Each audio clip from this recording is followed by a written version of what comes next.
Дорогие друзья!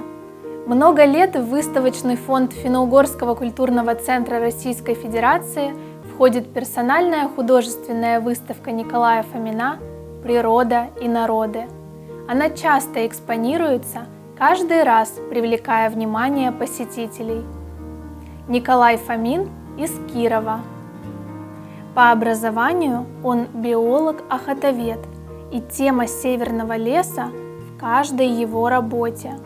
На полотнах береза, ива, черемуха, осина, рябина, лиственница, сосна, северные деревья.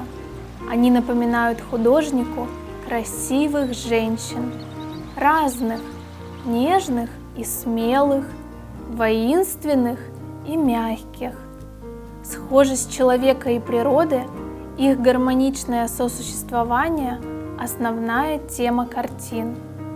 В работах мастера прослеживаются славянские и финно-угорские мотивы. Картины Николая Фомина можно встретить в разных городах России и за рубежом и узнать их по особому авторскому почерку. Вглядимся и мы в них.